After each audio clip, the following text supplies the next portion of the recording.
नवयुग की तैयारी है, स्वाभिमान जगा भारत का, नवयुग की तैयारी है। जाग उठा है देश सारा, दृढ़ संकल्प की बारी है, स्वाभिमान जगा भारत का, नवयुग की तैयारी है, स्वाभिमान जगा भारत का, नवयुग की तैयारी है। उत्तर प्रदेश में द्वितीय चरण की भारत स्वाभिमान यात्रा को जारी रखते हुए राष्ट्र नायक स्वामी रामदेव जी रोज लाखों लोगों को भ्रष्टाचार के खिलाफ जागरूक कर भ्रष्टाचार को खत्म करने के लिए एकजुट कर रहे हैं। गांव-गांव और शहर-शहर होते हुए जननायक स्वामी रामदेव जी पहुंचे उत्तर प्रदेश के गाजीपुर जिले की तहसील मोहम्मदाबाद के चांदनी गांव में, जहां स्वामी जी का लोगों ने माल्यार्पण किया एवं शॉल भेंट कर आशीर्वाद प्राप्त किया। तदुपरांत युग पुरोधा स्वामी रामदेव जी ने अपने उद्बोधन में कहा, कुछ करने का वक्त आ गया। अब गोल्डन अपॉर्चुनिटी है हमारे सामने, एक स्वर्णिम मौका, और यदि हमने हाथ से इसको जाने दिया तो फिर ये देश ऐसे ही गुलाम होता रहेगा। अभी मौका होगा आगे, चाहे वो IMF हो, वर्ल्ड बैंक हो, WTO, WHO, UN हो, ये 5 विश्व की संस्थाओं को अब या तो चीन नियंत्रित करेगा, भारत और चीन कभी भी एक समय था 5000, करीब 2500, 5000 साल पहले का, जब चीन और भारत मित्र थे। लेकिन अब चीन की निगाहें भारत के लिए ठीक नहीं। पहले उसने जो युद्ध किया वो तो हमारे सामने है ही प्रमाण, लेकिन उसके साथ साथ इस समय जो साजिशें करता है वो बड़े षड्यंत्र, और चीन बहुत तेज गति से आगे बढ़ रहा। अब क्या करना पड़ेगा, हम क्या करें? एक तो हम अच्छे लोगों को वोट करें, और दूसरा ये काले धन को वापस लाने का, भ्रष्टाचार मिटाने का और व्यवस्था परिवर्तन का अधिकार हमारी संविधान ने संसद को दिया हुआ, केंद्र सरकार को यह अधिकार दिया हुआ। अब वहां पर सरकार चुनने में तो अभी वक्त है, लेकिन आगे भी किसकी सरकार चुनी जाएगी कुछ कहा नहीं जा सकता। इसलिए पहले से देश के लोगों को अब तैयार हो जाना। अब हमने एक निश्चय किया कि अब एक तो पत्र हमने प्रधानमंत्री के नाम लिख दिया है, उसको अब हम कल या परसों 2-3 दिन में उसको जो है प्रधानमंत्री को भेज देंगे। यदि विदेशों में जमा काले धन को राष्ट्रीय संपत्ति घोषित करके उसको हिंदुस्तान को नहीं दिलाया, तो अब तुम इस देश पर शासन करने का संवैधानिक और नैतिक अधिकार पर नहीं रखो। भाई बहनों, अगले साल अब ये काम करना, या तो संसद इस काम को कर दे, नहीं तो अब संसद में तो 543 को एक साथ घेरना मुश्किल होता। तो हमने आगे अगला जो आंदोलन है वो इसी बात के ऊपर रखा है कि कम से कम 300 से 400 सांसदों की सहमति लेंगे कि विदेशों में जमा काले धन को राष्ट्रीय संपत्ति घोषित करने में मुझे आपत्ति नहीं है। उसका पता लगाने के लिए करप्शन मनी लॉन्ड्रिंग एक्ट के तहत कार्रवाई की जाती है तो मुझे आपत्ति नहीं है। और देश में भी जो जमा काला धन उसको वापस लेने के लिए बड़े नोट वापस लिए जाते हैं और सारे टैक्स खत्म करके इस देश को महंगाई से, गरीबी, भूख, अभाव, बेरोजगारी से यदि मुक्त किया जाता है तो मुझे आपत्ति नहीं है। ऐसे 4-5 चीजों पर सांसदों की सहमति लेंगे और ये लेकर के फिर प्रधानमंत्री के पास वापस जाएंगे। ये क्रम चलेगा अगले साल। अब जनवरी, फरवरी, मार्च, अप्रैल, मई महीने और जून तक पहुंचते पहुंचते तो इतना जुनून देश के अंदर भर देंगे। अरे एक गद्दाफी जिसने कुछ 1000 करोड़ रुपए स्विस बैंकों में जमा कराए थे, एक हुस्नी मुबारक जिसने, इन दोनों का हिसाब किताब में लेकर के आया हूं अपने पास में। भाई बहनों, एक गद्दाफी जो देश का, उसका गद्दाफी का 1650 करोड़ रुपए स्विस बैंकों ने स्वीकार किया कि हमारे पास में है, और मिश्र जहां पर हुस्नी मुबारक को लोगों ने मुबारकबाद कह दी है, वहां पर 2260 करोड़ रुपए उसका स्विस बैंकों में पाया गया। और अभी ट्यूनेशिया जहां पर अभी जो है तख्तापलट की तैयारी चल रही है, उसका मात्र 303 लाख करोड़ रुपए है। अरे कुछ 1000 करोड़ रुपए लूटने के बाद जब विद्रोह और बगावत हो सकता है तो हिंदुस्तानियों आप कब तक मार खाते रहोगे, कब तक लूटते रहोगे? अरे तुम्हारा तो 400 लाख करोड़ रुपए लूटा है और उसको किसी भी कीमत पर वापस लेना। ये देश इस मैंने कहा जून महीने के पहले इस देश में ऐसा जुनून भर देना है कि ये अब आर पार की लड़ाई लड़नी है। इसमें सांसद तो हमारे बात से सहमत उनको होना ही पड़ेगा, क्योंकि नहीं तो वो देश में राज नहीं कर सकते। भाई बहनों, अब ये 2012 का वर्ष इस देश में खुशहाली लेकर के आएगा। अब सबका सौभाग्य का उदय होगा। मैंने कहा हमारे इस दुर्भाग्य का कारण, इस बेबसी का कारण, गरीबी, भूख, अभाव, लाचारी, बेरोजगारी, इस महंगाई का कारण कोई दूसरा नहीं, ये भ्रष्ट व्यवस्था है, काला धन, ये भ्रष्टाचार, ये भ्रष्ट व्यवस्था हम सबकी दुश्मन। अब इसको ठीक करने के लिए ये काम होगा। तो हम 300-400 सांसदों के हस्ताक्षर लेके जाएंगे कि सब सांसद कह रहे हैं अब तो जागो मोहन प्यारे, अब तो इसको राष्ट्रीय संपत्ति घोषित करो। और यदि उस समय सरकार ने नहीं किया तो दो ही काम होंगे, या तो सरकार करेगी या सरकार गिरेगी। बस दो काम में से एक काम होगा और ये आगे हिंदुस्तान बनेगा। बस इस काम में आपको साथ देना, ये काम आगे बढ़ेगा। ये मैंने आपको थोड़ा सा राष्ट्रीय परिप्रेक्ष्य में बात की और इस बारे में सोचना है सबको। अब नकारात्मक मत सोचो, छोटा मत सोचो, बड़ा सोचो, पूरे देश के बारे में सोचो, कूप मंडूक मत रहो। ये देश बहुत शक्तिशाली है। करीब 33 लाख वर्ग किलोमीटर में फैला हुआ है भारतवर्ष, करीब 20,000 लाख करोड़ रुपए की भू संपदा इसके भीतर। और विश्व का मैंने कहा आज भी इतने पतन के बाद भी, इतनी लूट खसोट के बाद भी चौथे दर्जे का ये ताकतवर मुल्क, इसको इसमें जितने भी बेबसियां हैं उन सब से इसको मुक्त करा के इसको महाशक्तिशाली बनाना। मैंने कभी नहीं सोचा था कि चंदनी गांव में मैं आऊंगा। वैसे तो मैं जब इस गांव में आया तो मुझे भी अपने जन्म की यादें ताजा हो आई, क्योंकि जिस गांव में मैं पैदा हुआ वहां पर भी बाजरा बहुत होता। मैंने खुद बाजरा बोया अपने हाथों, उसको काटा भी। बाजरा है, गवार है, अरे ये तो यही ले आया, अब क्या करूं। 15 सालों से खाना छोड़ दिया, नहीं तो पहले इसको फिर आग में भून करके खाया भी करते थे। तुम भी खाते हो? पकने के बाद इसको आग में भून करके खाया भी करते थे। हाँ, वो हमारे हम मकई कम बोते थे, यही ज्यादा बोते थे, तो भुट्टे की जगह इसी का भुट्टा खा लेते।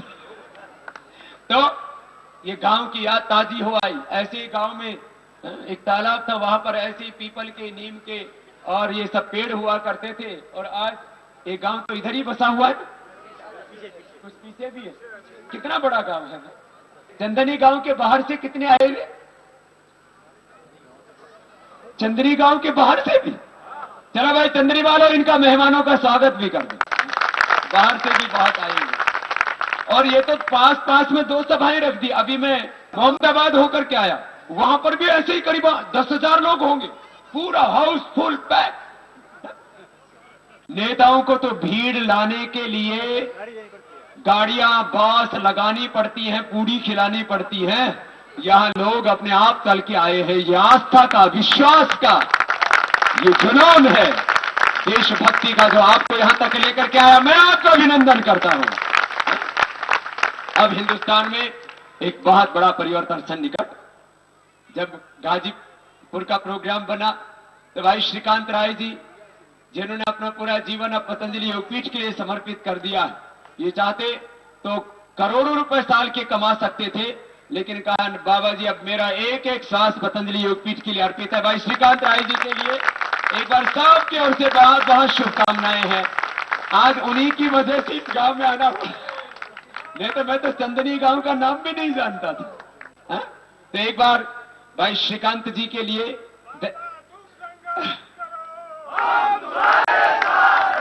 अब जून महीने तक मैंने कहा हिसाब किताब हो जाएगा, मैंने निश्चय कर लिया है।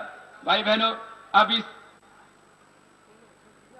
चंदनी गांव में भी अब ये खेती का तरीका बदलना, अपने जीवन पद्धति बदलना, अपनी खेती की पद्धति बदलना। जितने भी बच्चे जवान हैं सुबह उठ करके क्या करेंगे?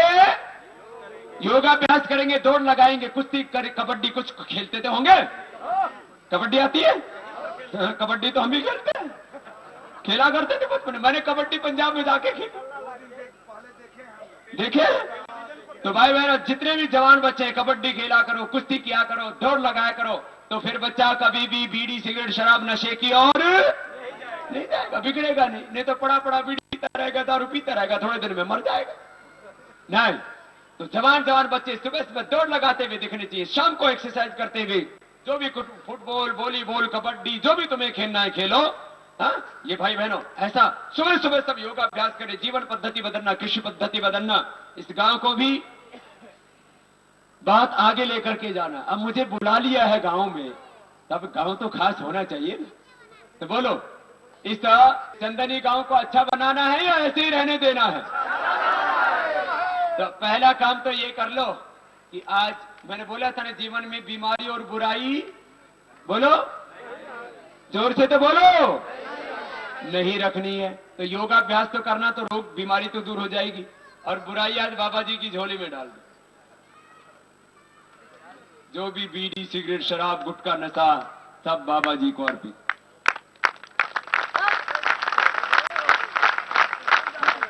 क्या बात है, मैंने देखा बहुत से लोग तो सोच में ही पड़ गए। बोल बाबा, आज तो आपने फंसा लिया। फंसा नहीं रहा हूं, मुक्त कर रहा हूं। जो नहीं छोड़ेगा वो राम कृष्ण की सच्ची औलाद नहीं। भगवान के लिए, भगवान राम कृष्ण, भगवान शिव के लिए, अपने बड़ों बड़ों के लिए, अरे अपने बच्चों के लिए छोड़ दो, भगवान के लिए छोड़ दो, बच्चों के लिए छोड़ दो, धर्म के लिए छोड़ दो। अच्छा चलो, एक हाथ में बुराई, एक हाथ में बीड़ी सिगरेट शराब नशा, और एक हाथ में बाबा की जिंदगी। बोलो, तुम्हें बाबा की जिंदगी प्यारी है या बीड़ी सिगरेट नशा प्यारा है? बाबा प्यारे। कितने लोगों को बाबा प्यारे? तो फिर ये बीड़ी कहां रहेगी? अब या तो बाबा रहेगा या बीड़ी रहेगी। तुमको भगवान राम और कृष्ण की कसम, तुम्हें तुम्हारी औलाद की कसम, और तुम्हें बाबा रामदेव की कसम, आज के बाद कोई बीड़ी सिगरेट नहीं दी।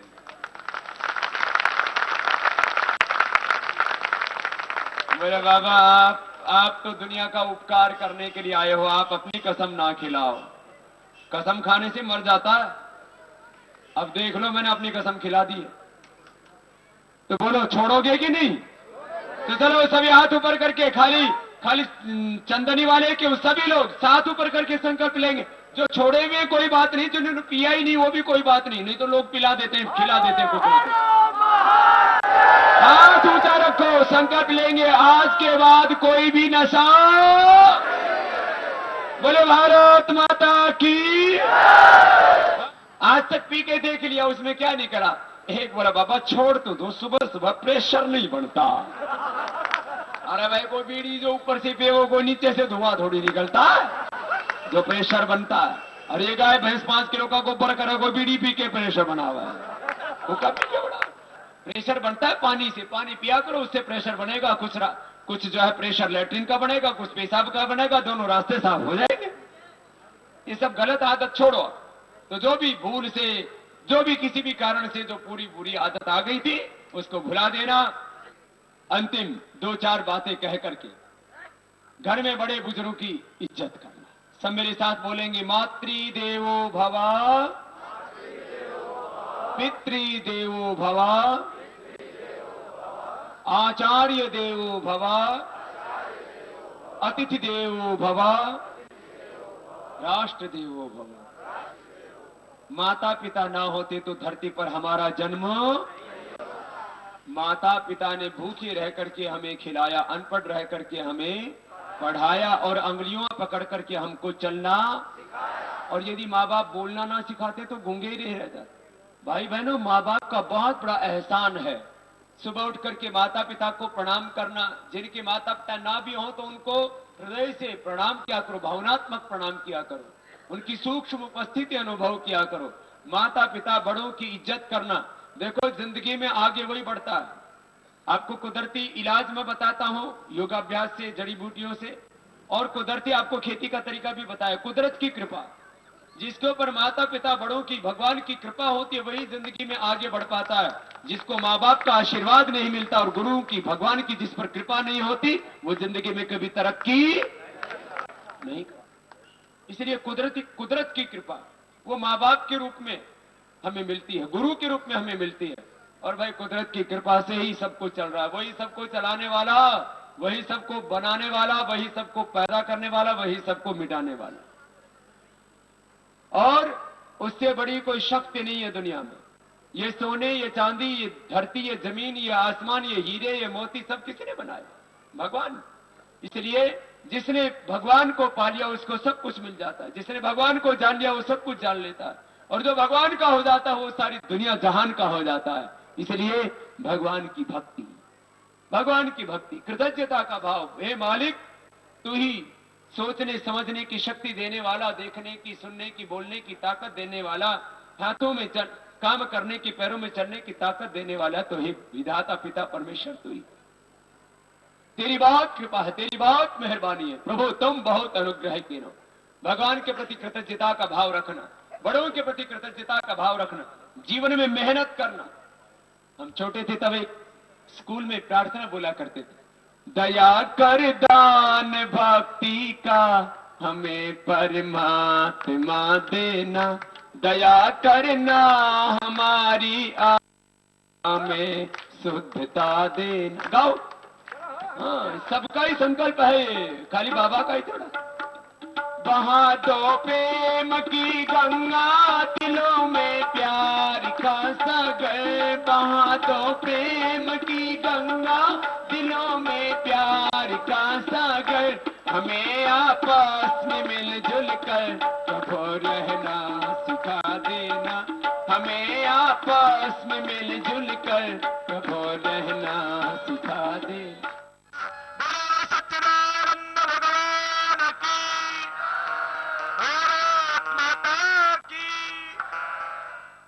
चांदनी वासियों को भारत स्वाभिमान से जोड़ने के पश्चात युग दृष्टा स्वामी रामदेव जी पहुंचे गाजीपुर जिले के ही सैदपुर गांव, जहां लोगों ने स्वामी जी को मुकुट पहनाकर अपने सम्मान को प्रकट किया एवं पगड़ी पहनाकर व शॉल भेंटकर आशीर्वाद प्राप्त किया। तदुपरांत सत्य की प्रतिमूर्ति स्वामी रामदेव जी ने अपने उद्बोधन में कहा,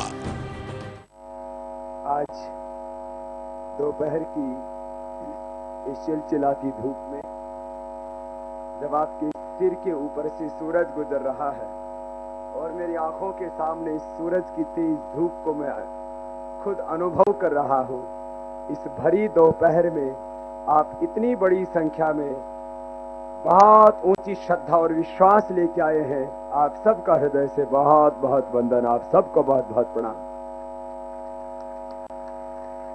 माँ बहन बेटियों से लेकर के जवानों से लेकर के पिता दुल्हे बुजुर्ग सब बहुत कुछ पाने के लिए आए और मैं भी आपको बहुत कुछ सिखाने के लिए आया। इस गांव का नाम या कस्बे का नाम कहिए सैदपुर, जितने गांव की आबादी है उससे कई गुना ज्यादा यहां पर लोग हैं। तो खाली करमपुर से नहीं, आसपास के सैकड़ों गांव से जो आए हुए हैं सब भाई बहनों को करमपुर वालों की ओर से बहुत बहुत अभिनंदन, मेरी ओर से आपका बहुत बहुत वंदन। करमपुर के बाहर से कितने आए हैं? जो करमपुर के बाहर वाले, तो करमपुर वाले कहां गए भाई? तो ओ करमपुर वाले हाथ उठाने जरा। ये बीच बीच में है थोड़े थोड़े बीज के। हिंदुस्तान की सारी चीजें अच्छी लेकिन गड़बड़ हो गया। सुन लो भाई, एक गाय दिन में 8-10 किलो तो मूत्र देती है और 10-12 किलो गोबर। तो एक गाय या एक भैंस 30 एकड़ जमीन के लिए पर्याप्त है। यह आपके काम की चीजें हैं तेज बहादुर, सबको बताना। एक गाय या एक भैंस 30 एकड़ जमीन के लिए पर्याप्त है, उसका ठीक से उपयोग करें। 5 किलो गोमूत्र, 5 किलो गोबर, 2 किलो दाल, चना की, अरहर की या मसूर की, जो सस्ती हो वो ले लेना। सबसे सस्ती दाल किसकी है सर? चने की होगी। मटर की? मटर ठीक है। तो मटर हो, चना हो या अरहर हो या मसूर हो, 2 किलो दाल और 2 किलो गुड़, ये 1 एकड़ जमीन का खाद हो गया। इसको मिला करके 48 घंटा रख दो। 48 घंटा रखने के बाद में आपको कुछ फसल पे ऊपर से छिड़कना हो तो ऊपर से छिड़क सकते हैं, जब फसल नहीं निकली है उससे पहले डालना हो ऊपर। और जब फसल निकल गई है तो जैसे धोरे से पानी देते हैं तो इसमें थोड़ा पानी और घोल दो। 48 घंटे के बाद ऐसे ड्रम रख सकते हैं घर के अंदर, उसके अंदर 1 दिन का खाद 1 दिन में तैयार हो जाता है। एक गाय एक भैंस 1 दिन का 1 एकड़ का खाद तैयार कर देती है। अब 30 दिन आपको 30 एकड़ जमीन में खाद देना है, बारी बारी से, आज इस किले में कल दूसरे किले में, ऐसे उसको आप मतलब एडजस्ट कर सकते हो। 30 दिन का खाद 30 जगह तैयार कर सकते हो, 30 ड्रम रख सकते हो आप छोटे छोटे 10-10 किलो के। फिर जिस खेत में पानी दे रहे हो उसमें एक छोटी सी टंकी लगा दो, थोड़ा सा, जिसमें से थोड़ा थोड़ा जाता रहे खाद। 1 एकड़ जमीन के लिए पर्याप्त होता है। और ये यूरिया, डीएपी सारे खादों का बाप है। इससे आपकी फसल कई गुना ज्यादा होती है, कम नहीं होती। और कीटनाशक के तौर पर 5 किलो गोमूत्र और 5 किलो पेड़ के पत्ते, उसमें सबसे ज्यादा अच्छे पत्ते होते हैं नीम के, धतूरा के, आखा के, या तो अनार के, या फिर एरेंड के, जो एरेंड होता है, या फिर भांग के। ये आपको 6 पत्ते बता दिए हैं।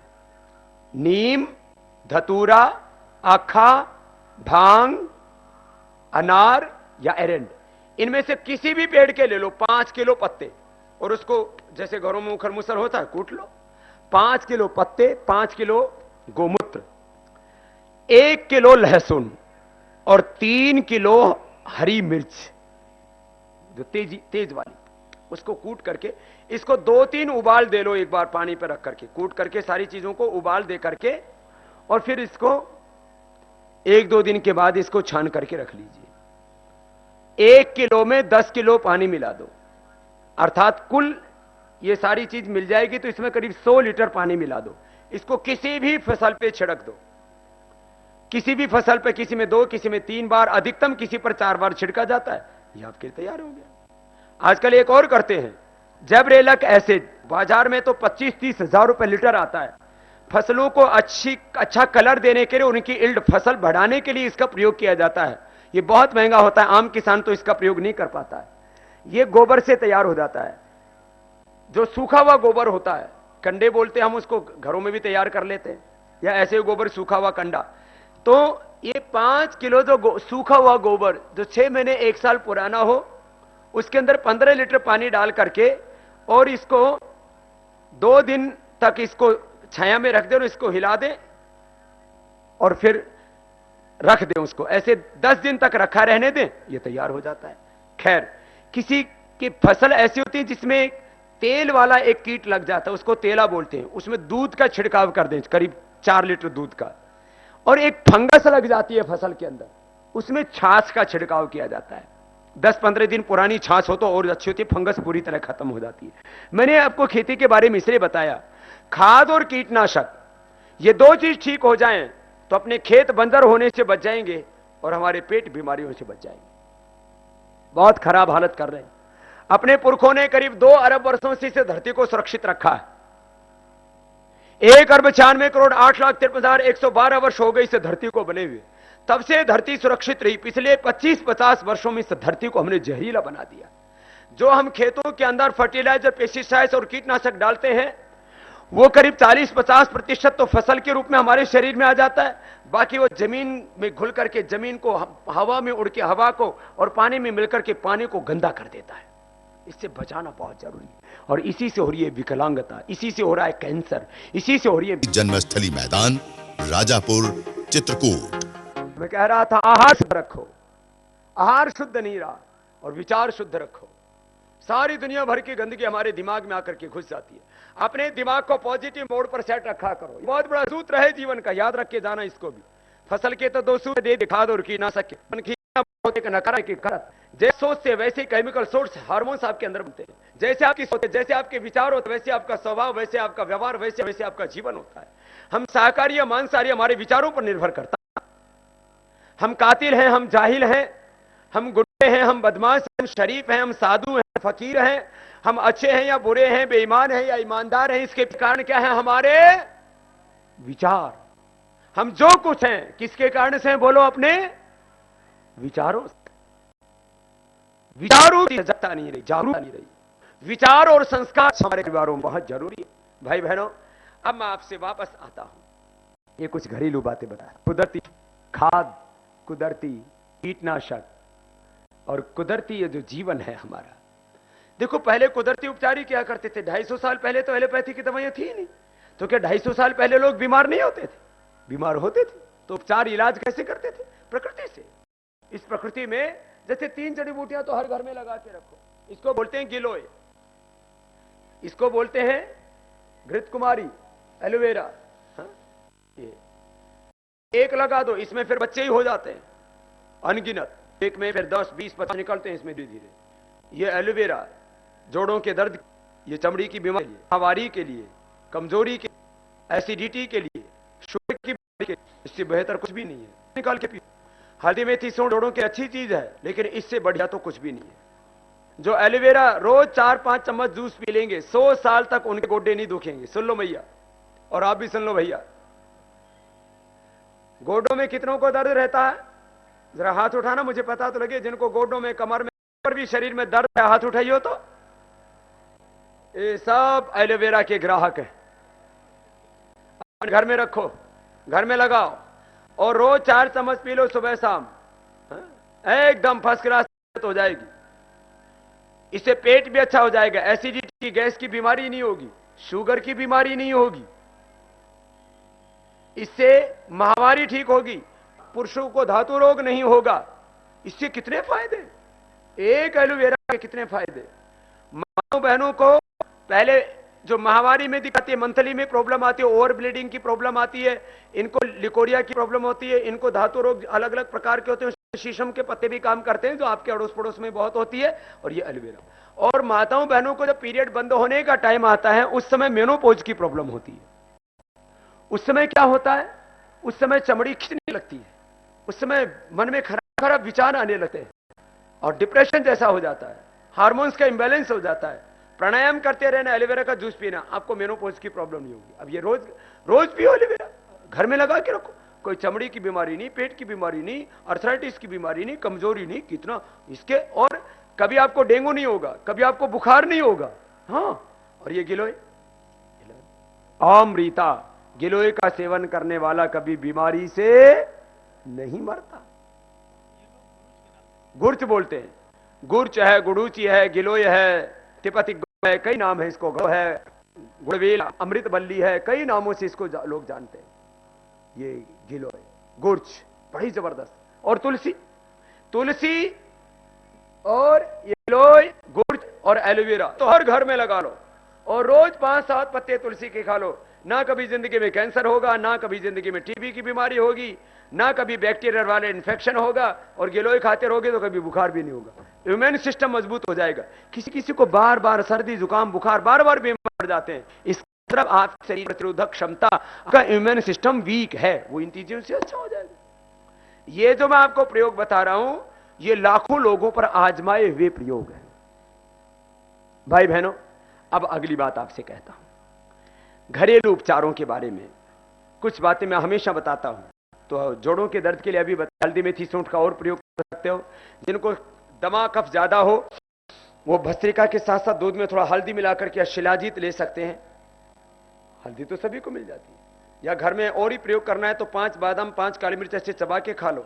नहीं तो पाउडर करके रखना हो तो 100 ग्राम बादाम, 20 ग्राम काली मिर्च, 50 ग्राम खाओ करके 1 चम्मच दूध से एकदम तबियत फर्स्ट क्लास हो जाती है। बुखार बहुत हो जाता है, बुखार के लिए इस गिलोय से बढ़िया कोई चीज नहीं है। डेंगू का बुखार भी इससे अच्छा हो जाता है। डेंगू में प्लेटलेट गिर जाते हैं, आदमी मर जाता है उसमें, तो बहुत खराब हालत हो जाती है। भी बीमारियां हैं, उन सब का इलाज आप प्राकृतिक तरीके से करेंगे, और इस बात तो आप योगाभ्यास करेंगे तो कोई रोग होगा ही नहीं। जो बड़ी बड़ी बीमारियां, उनके बारे में थोड़ा सा और बता देता हूं। शुगर की बीमारी बहुत बढ़ रही है, उसके लिए कपालभाति, मंडूकासन और खीरा करेला टमाटर का जूस पी सकते हैं, कुदरती इलाज है। और मधुनाशिनी का प्रयोग कर सकते हैं जिनको ज्यादा ही शुगर की बीमारी। और आजकल ब्लड प्रेशर भी गांव में होने लग गया। पहले गांव के लोगों को ब्लड प्रेशर शुगर की बीमारी नहीं होती थी, आजकल ये होने लगी। मैंने कहा खान पान गड़बड़ हो गया, मेहनत कम हो गई। योग वाला काम तो सब शुरू कर दो। और जो जवान जवान बच्चे हैं, अब जैसे बुजुर्ग हो दौड़ नहीं लगा सकते, लेकिन जो जवान जवान बच्चे हैं दौड़ लगाएं, कबड्डी खेलें, कुश्ती खेलें। कुश्ती है, कबड्डी है, और यहां तो हॉकी भी खिलाते हैं। और भाई इंद्रदेव जी और अदालत यादव जी, ये तो कुश्ती और हॉकी के यहां कोच भी अच्छे हैं। देखो, ये जो खेल कूद है, शारीरिक मेहनत है, यह हमें बीमारियों से दूर रखती है। अब गांव के लोग हैं, खेत में मेहनत करते हैं, काम भी करते हैं, उसके बावजूद भी बीमारी हो जाती है। तो उसका मतलब बाहर का ढांचा तो ठीक है, भीतर से गड़बड़ है। उसके लिए भीतर की मेहनत ये कपालभाति में हो गई। कपालभाति से भीतर का जो अंदर का सिस्टम है, लीवर है, पेट आते हैं ये सब, और अनुलोम विलोम से सारी नस नाड़ियां, ये तो सबके लिए जरूरी है। एक होता है स्ट्रेस, तनाव। किस घर में दुख नहीं होता? अलग अलग तरह की समस्याएं हैं। किसी घर में धन की तंगी है, किसी घर में संस्कारों की तंगी है, विचारों की तंगी है, किसी घर के अंदर मीठा बोलने वाला कोई नहीं है। हां, कहीं विचारों की कमी है, कहीं पैसे की कमी है, कहीं व्यवहार की कमी है, कहीं बोलचाल की कमी है, ये छोटी छोटी बातें रहती है। इन सब के बीच में आदमी का मन दुखी रहता है, और दुखी रहने को ही अंग्रेजी में बोलते हैं स्ट्रेस, हिंदी में बोलते हैं इसको तनाव। और ज्यादा दुखी हो जाए तो इसको बोलते हैं डिप्रेशन, हिंदी में बोलते हैं इसको अवसाद। आप में से कोई आदमी ऐसा है जो कभी दुखी नहीं होता? बाबा कभी कभी तो दुखी हो ही जाते हैं, कभी कभी तो दुखी हो ही जाते हैं। अभी छोटे छोटे बच्चे कुछ होंगे जो मस्त हैं, लेकिन इनके भी जीवन में फिर आगे संघर्ष आते हैं, चुनौतियां आती हैं, तो उसमें कई तरह की समस्याएं आ जाती हैं। भाई बहनों, जरा गौर से सुनना। आप ये जो प्राणायाम करेंगे तो आपका मन दुखी नहीं होगा, आपके मन को हिम्मत मिलेगी। मैं कहता हूं बार बार, कभी भी भगवान से मत मांगना भगवान मुझे ये दे दो, मुझे वो दे दो। भगवान बिना मांगे हमारी औकात से ज्यादा हमको देता है।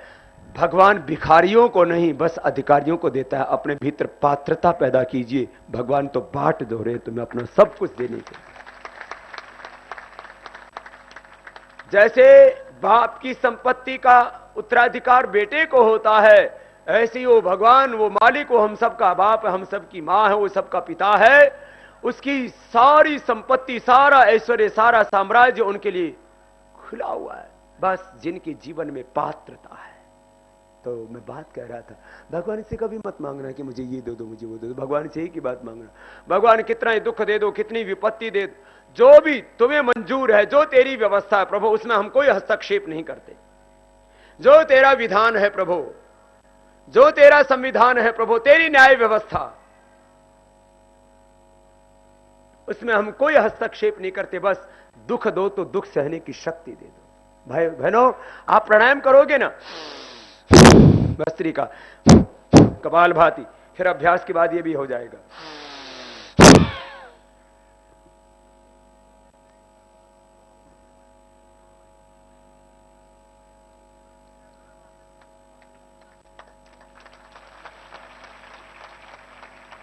इसमें थोड़ा वक्त लगेगा, क्योंकि अभी पेट इतने बढ़े हुए हैं, वो अंदर जाएंगे नहीं ना। और इसके लिए तो अंदर जाने के लिए जगह भी तो चाहिए ना।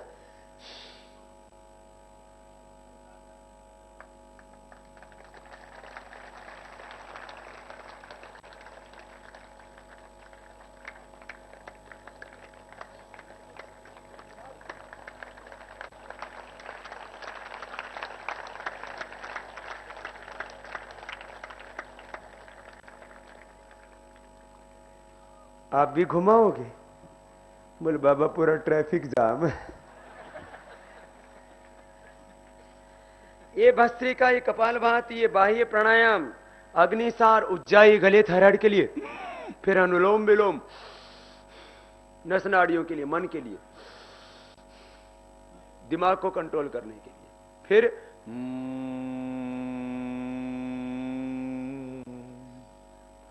ऐसे 5 बार कर लेना। ओ,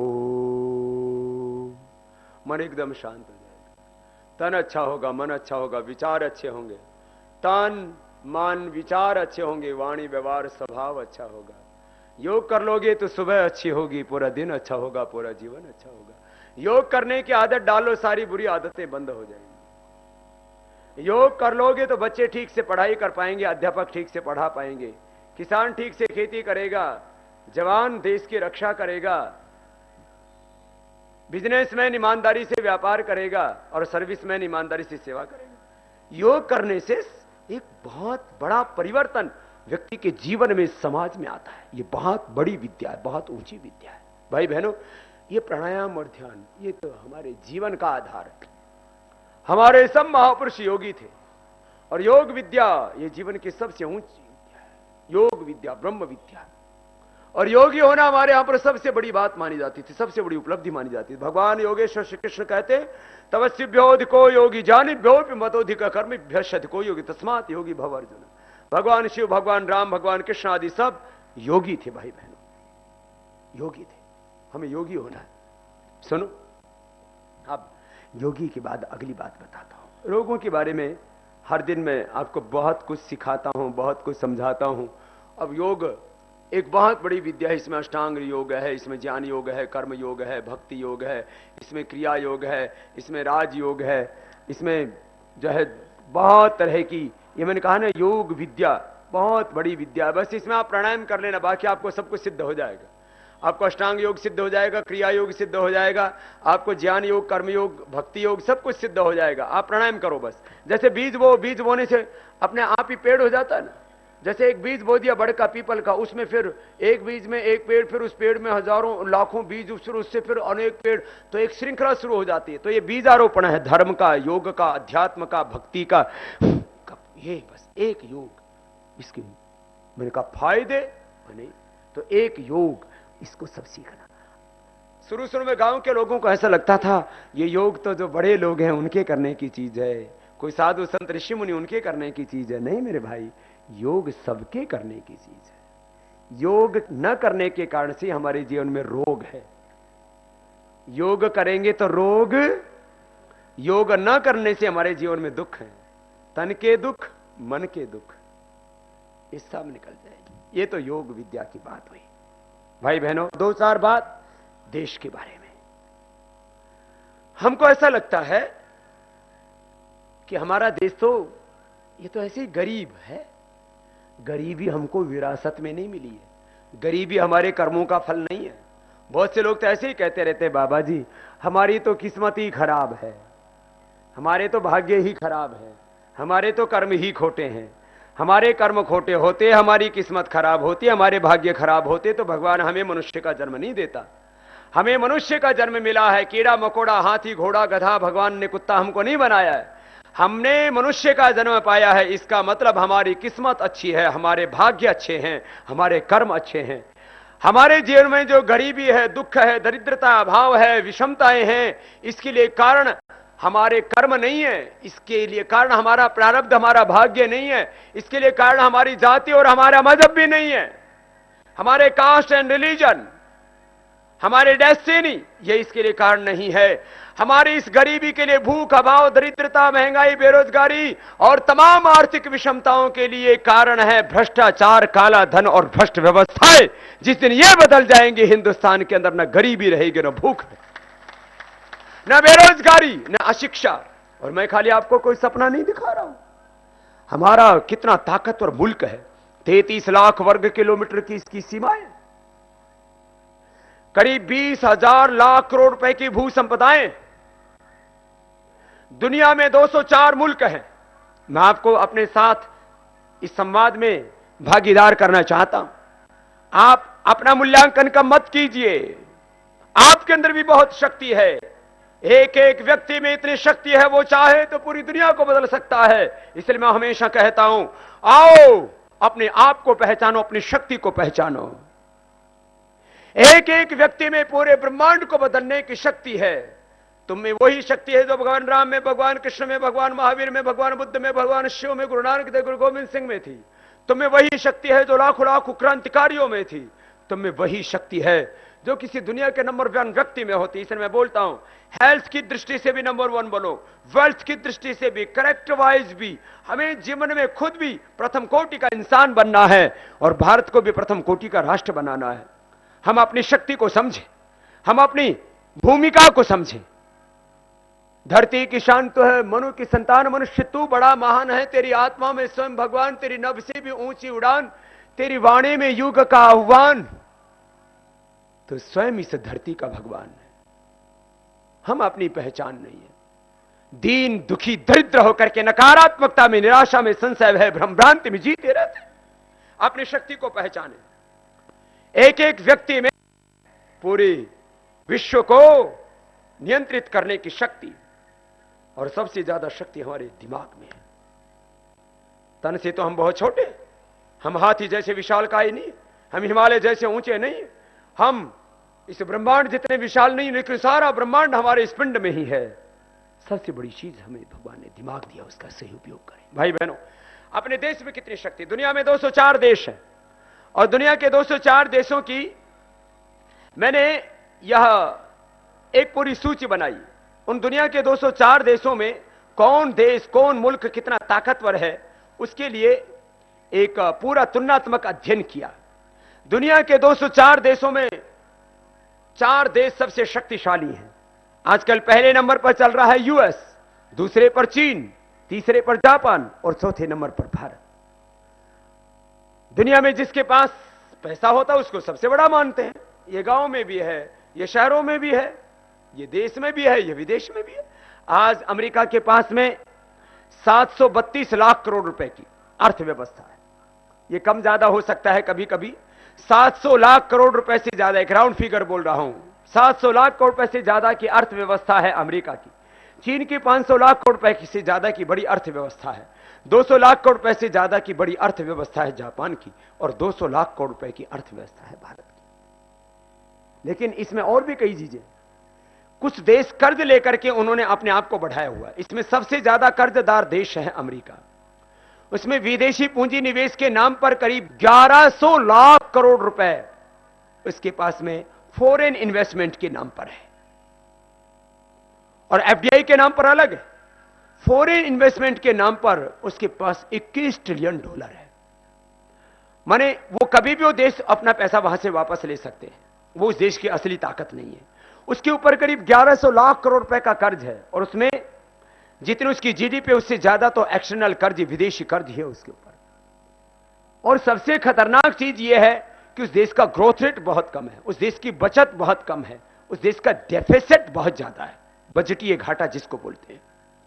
तो अमेरिका तो कभी भी उसका पतन हो सकता है, कि मैंने कई बार आपको कैलकुलेट करके बताया है। अभी भी मेरे पास में, मैं तो हमेशा अपने बाप के घर का हिसाब नहीं रखा, लेकिन 121 करोड़ लोगों के हक की लड़ाई लड़ता हूं, इसलिए पूरे देश का हिसाब अपने पास में रखता हूं, और प्रामाणिकता के साथ कोई बात कहता हूं। खाली कोई काल्पनिक बात नहीं कहता हूं, कोई यहां भविष्य वक्ता की तरह, कोई ज्योतिषी की तरह अपनी बात नहीं कहता हूं। मैंने आपको बताया था गवर्नमेंट के ही संस्थाओं के सब आंकड़े लेकर के, कि आधे मूल्य में पेट्रोल देश में गवर्नमेंट को पड़ता है। आज यदि 70 से 76 रुपए का पेट्रोल केंद्र सरकार बेच रही है, कंपनियों का तो बहाना है। कंपनियां किसके कंट्रोल में काम कर रही हैं? चाहे वो हिंदुस्तान पेट्रोलियम हो, चाहे वो दूसरी जितनी भी कंपनियां हैं, वो सब तो गवर्नमेंट ही चलाती है। और छोड़ो, अरे गवर्नमेंट कंपनियों को नहीं चलाती, टैक्सेशन तो गवर्नमेंट ही तय करती है। सारे टैक्सेशन यदि खत्म कर दिए जाएं तो हिंदुस्तान में पेट्रोल 35 रुपए लीटर मिल सकता है। अरे अपने पड़ोसी देश पाकिस्तान और इधर बांग्लादेश के अंदर 46 रुपए पेट्रोल मिलता है, और जिन देशों से पेट्रोल आता है, सऊदी अरबिया, कतर और कुवैत, वहां तो ये 8-10 रुपए लीटर पेट्रोल मिलता है। बोले बाबा जी वहां तो पैदा होता होगा, चलो अपने यहां से बाहर से खरीद के लाते हो तो 35 तो दो। अपने यहां गैस तो यही पैदा होता है। गैस 80% से ज्यादा, 81% हिंदुस्तान में पैदा होता है। मैं आपसे पूछता हूं, आप गैस सिलेंडर कितने रुपए का लाते हो? 450 तक, 500? क्या इसमें गैस में भी ब्लैक आ गया क्या? सब में ब्लैक। 500 रुपए का, और ये होता है तैयार गैस, भारत सरकार कहती है करीब 250 रुपए का। कुल उसका हिसाब किताब जो गवर्नमेंट ने दिया है वो 264 रुपए का दिया, तो इसमें भी आधा खा रही है। तो महंगाई है कहां? ये तो पैदा की जा रही है। देखो, एक तो होता है अमीर आदमी के ऊपर टैक्स लगाते हैं, उसको बोलते हैं इनकम टैक्स। गवर्नमेंट बोलती है हम तो अमीर आदमियों से टैक्स लेती है। अमीर आदमी से जितना टैक्स लेती है उससे ज्यादा लेती है सरकार गरीब आदमियों से टैक्स। ये इनको बोलते हैं इनडायरेक्ट टैक्स, जिनका पता ना लगे। एक डायरेक्ट टैक्स लगाया अमीर आदमी के ऊपर, 31 टैक्स लगा दिए गरीब आदमी के ऊपर। Road tax, house tax, water tax और वैट, ये सारे के सारे। फिर ये एक्साइज ड्यूटी, कस्टम ड्यूटी, फिर सेस, इतने प्रकार के। जमीन, अच्छा बताओ जमीन का रजिस्ट्री कराते हो टैक्स लगता है कि नहीं लगता? ये क्या है? ये टैक्स ही तो है। सारे टैक्सेशन 32 प्रकार के टैक्स हैं। एक प्रकार का टैक्स तो अमीर आदमी के ऊपर, बाकी 31 प्रकार के गरीब आदमी के ऊपर। और गरीब आदमी सोचता मैं तो वो टैक्स ही नहीं दे रहा। ये सारा पैसा तुम्हारी जेब से जा रहा है। तुम साबुन खरीदते हो, शैंपू खरीदते हो, जूता खरीदते हो, चप्पल खरीदते हो, कपड़ा खरीदते हो, टूथपेस्ट खरीदते हो, तुम साइकिल खरीदते हो, मोटरसाइकिल खरीदते हो, सीमेंट खरीदते हो, सरिया खरीदते हो, जो भी खरीदते हो उसमें 30 से 50% टैक्स है। ये सारे टैक्स खत्म कर दोगे तो हिंदुस्तान में महंगाई नाम की चीज नहीं रहेगी। इसलिए सबसे बड़ा मुद्दा इस देश में काला धन का है, भ्रष्टाचार का है, महंगाई का है, और गरीबी का है, बेरोजगारी का है। और इसका समाधान करने के लिए बोले बाबा जी ये तो बता दिए, सारे आंकड़े तो समझा दिए, बताओ ये बेड़ा पार कैसे होगा? देखो, एक तो मैंने कहा भी टक्कर चीन के साथ है, और चीन हमारे पास में यदि 80 बम है तो उसके पास 180 परमाणु बम है। हमसे दुगना उसके पास सैन्य शक्ति है, हमसे 10 गुना उसका एक्सपोर्ट है, हमसे 10 गुना उसके पास में रिजर्व्स हैं, हमसे 2-2.5 गुना उसकी बचत है, और नेचुरल रिसोर्सेज तो हमारे से और ज्यादा उसके पास में है। रिजर्व 10 गुना, नेचुरल रिसोर्सेज हमसे 10 गुना। भाई बहनों, अब यदि चीन के साथ टक्कर लेनी है और भारत को नंबर 1 बनाना है तो ये 400 लाख करोड़ रुपए का काला धन हिंदुस्तान में लाना पड़ेगा। इसका तरीका क्या है वो समझ लो।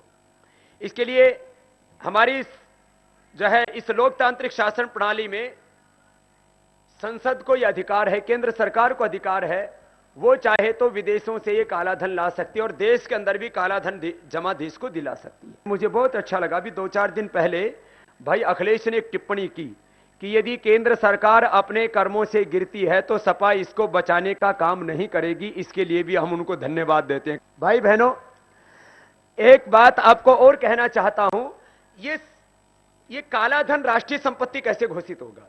संसद में बहुमत से प्रस्ताव पास हो जाए तो। अब वहां 543 को काबू करना मुश्किल है, लेकिन भाई राधे मोहन सिंह जी को तो हम काबू में कर ही लेंगे। ये तो आए हुए हैं काबू में।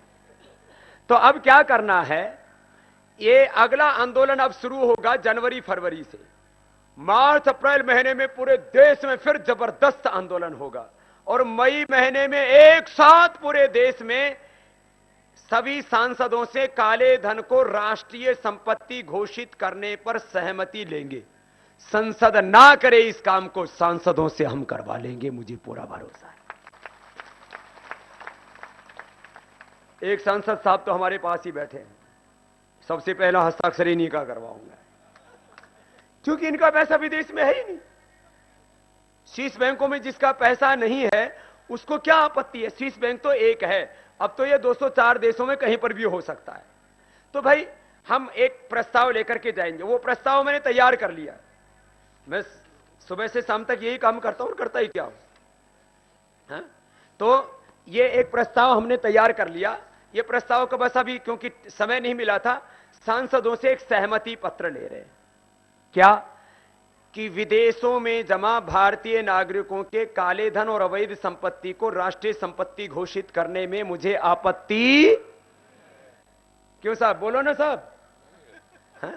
तो हमारे भाई राधे मोहन सिंह जी ने तो आज ही अनापत्ति प्रमाण पत्र दे दिया है। जोरदार अभिनंदन है इनका। ऐसे ही पूरे देश में होना भाई। जब इनका नहीं है तो इनको जो है आपत्ति क्या है? तो हम सभी सांसदों से कहेंगे। तो हमारे जैसे आप लोग यहां पर बैठे हुए हो, ऐसे पूरे हिंदुस्तान के लोग अपने अपने सांसदों के पास जाएंगे कि भाई आप 5 बातों में हमें सहमति दे दो कि विदेशों में जमा काले धन को और अवैध संपत्ति को राष्ट्रीय संपत्ति घोषित करने में मुझे व्यक्तिगत तौर पर आपत्ति। व्यक्तिगत तौर पर हम तो पार्टी की भी बात छोड़ो, सपा है और बसपा है, बीजेपी है। मैंने एक से पूछा, मैंने कहा भाई तू क्या करेगा? बोला बाबा मैं तो लिख के दे दूंगा। मैंने कहा तेरे ऊपर जो आका बैठे हैं वो? बोले वो उनकी जाने। देखना 2012 में जो थोड़े बहुत 2-4 ईमानदार लोग रहते हैं, कर्ण की तरह, द्रोणाचार्य की तरह, भीष्म की तरह, वो सारे के सारे 2-4 जो ईमानदार हैं वो तो छट जाएंगे, बाकी सारे पापी अपने पाप से अपने आप मर जाएंगे। इनका पाप इनको मारने के लिए पर्याप्त है। हाँ, पाप व्यक्ति को मारता है और पुण्य व्यक्ति को तारता है। भाई बहनों, एक काम।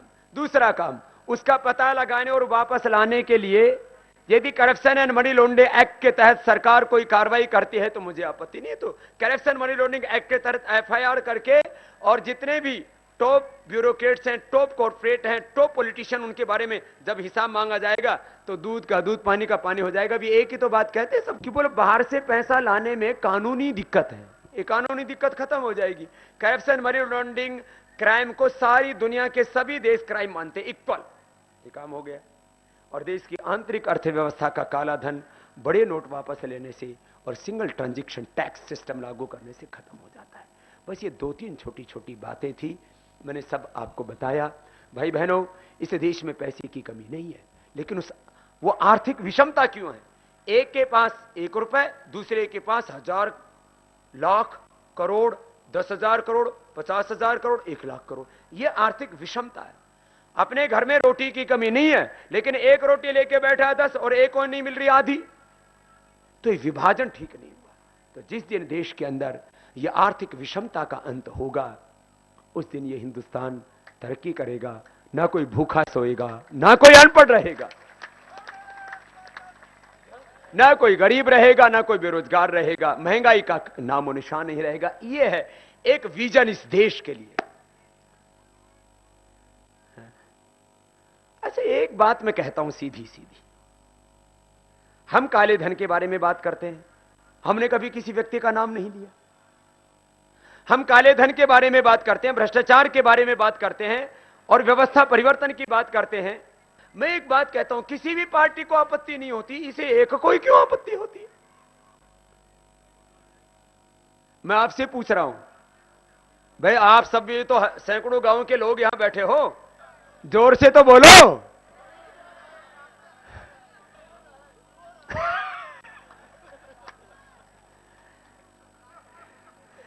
जरा आवाज जोर से नहीं आई। उसको आपत्ति क्यों होती है? भ्रष्टाचार के बारे में, काले धन के बारे में बोलने पर बोलो तो वो खुद ही भ्रष्टाचारी है और दूसरा चोर है। ये पूरे देश में छोटे छोटे बच्चे कहने लग गए, अब तो जवाब नहीं, हिसाब देना पड़ेगा। भाई बहनों, पहले नेता पैदा होते थे पेट से, अब नेता पैदा होते हैं, क्या करते हो तुम? जाकर के उंगली पर निशान लगाते हो तो क्या डालते हो? वोट से। अब नेता किससे पैदा होते हैं? तो यदि आपने इन भ्रष्टाचारियों को और इन काला धन देश को न दिलाने वाले लोगों को यदि आपने वोट दिया, तो ये देश के साथ धोखा और गद्दारी होगा। इसलिए आज संकल्प लेकर के जाएंगे, जिन्होंने इस देश को लूटा है, जिन्होंने इस देश के साथ धोखा और विश्वासघात किया है, उनको ना वोट करेंगे, न करने देंगे। एक संकल्प लेकर के जाएंगे कि ऐसा लोकतंत्र देश में स्थापित करेंगे, जो लोकतंत्र के नाम पर षड्यंत्र चल रहा है, लूट तंत्र चल रहा है, उससे हिंदुस्तान को बचाएंगे। ये आपका एक थोड़ा सा मैंने आह्वान किया। आज इस करमपुर की धरती पर चारों तरफ से सैकड़ों गांवों से आए हुए सभी भाई बहनों को और इस आयोजन के लिए जिन्होंने बहुत पुरुषार्थ किया, उन सभी कार्यकर्ताओं को, भाई तेज बहादुर सिंह जी को, भाई राधे मोहन सिंह जी को, भाई इंद्रदेव अदालत, तमाम हमारे वो कार्यकर्ता जो रात दिन यहां पर पुरुषार्थ करते रहे, एक बार सभी के लिए सबकी ओर से बहुत बहुत अभिनंदन है। हमारे मीडिया के भाइयों ने भी एक एक दो दो पेज इस योग के ऊपर निकाल करके, चाहे वो अमर उजाला हो, चाहे हिंदुस्तान हो या दैनिक जागरण, राष्ट्रीय सहारा हो या और तमाम यहां के सभी टीवी वाले भाई, चाहे सहारा, समय हो, ईटीवी हो, महुआ हो, सब ने इस कार्य में मदद की। एक बार हमारे सभी कार्यकर्ताओं को और आप सब भाई बहनों को पुनः बधाई देता हूं और आपसे ये अपेक्षा करता हूं कि आप भी इस काम को आगे बढ़ाना। गांव-गांव में योग सिखाने का काम हो, चाहे लोगों को निरोग बनाने का, निर्व्यसनी बनाने का अभियान हो, इन सब में हाथ बटाना। और जब राष्ट्र निर्माण के लिए, काला धन लाने के लिए, देश को बचाने के लिए, व्यवस्था परिवर्तन के लिए बड़ा आंदोलन हो, तो उसमें भी आप एक अग्रणी भूमिका निभाना। इस संकल्प के साथ जाना कि रोज घर में क्या करेंगे? जरा खड़े हो जाओ तो खड़े होकर के बोलेंगे मेरे साथ, रोज करेंगे और जो करेगा योग उसको नहीं होगा कोई। तो योग करना है, जो योग करेगा वो बीमारियों और बुराइयों से दूर रहेगा और बीमारी और बुराइयों से ही बच गए तो आधी आपकी गरीबी दरिद्रता तो इसी से दूर हो जाएगी। बाकी सारी दरिद्रता इस देश में जब काला धन आएगा, भ्रष्टाचार मिटेगा और भ्रष्ट व्यवस्था बदलेगी, तब एक नया भारत बनेगा। और उसके लिए सबको मिलकर के पुरुषार्थ करना है। आप सबको और सब कार्यकर्ताओं को धन्यवाद देते हुए एक बार जोरदार करताल ध्वनि से सब कार्यकर्ताओं का, आयोजकों का, सबका अभिनंदन, सबको बहुत बहुत प्रणाम। बोले भारत।